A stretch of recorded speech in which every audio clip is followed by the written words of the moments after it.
But for our first case, we're heading to the northeast of England to sunny South Shields. Everybody's really surprised when they get here how wonderful it is. It's home not just to Joe McKeldry, but also an odd booze-fueled boating felony that must surely rank as one of the most bizarre episodes in the town's proud seafaring history. It hadn't happened before and hasn't happened since. I'm Captain Jack Sparrow and I'm going to sail over. Sunderland lads Alan Ramsey and Sean Johnson have made a vow not to go drinking together anymore. Come and give us a hug. Piss off. When these two go on the lash, all hell usually breaks loose. We just enjoy life. Come here! But the moment that ultimately made the lads make their pact came in June 2007, when Sean and Alan decided to head out of town for a tear-up, hopping on the metro and heading 7 miles north to South Shields. Just drinking on the metro on the way through there, that bottle of vodka, about bottle age. Sozzled by the time they got to South Shields, the boys tried to pace themselves.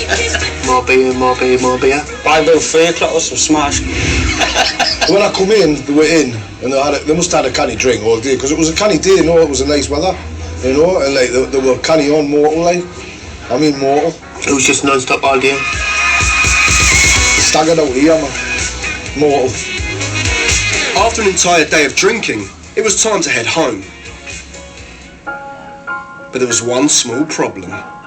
They'd missed the last metro back to Sunderland, and they had no money for a taxi. The choice was a 7-mile hike home, or a night on a park bench. Just decided to walk back down through the park. And that's when they spotted their ride home. Spotted a pedalo. Yes, a pedalo, designed for calm, still waters, not for voyages on the high sea.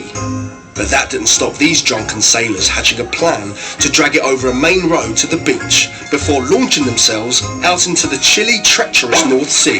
And, despite the darkness, their drunkenness and a distinct lack of a map, gently pedalling the 7 miles home to Sunderland.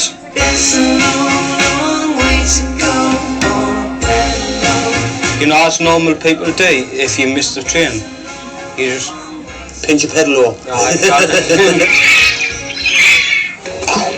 Get it up there, man. The pedalo was heavier than they'd bargained for, and 10 yards into their caper, they were knackered. So, displaying more front than South Shields, the cheeky chappies asked an unsuspecting passerby for help. Telling him they were workmen taking the boats for repair.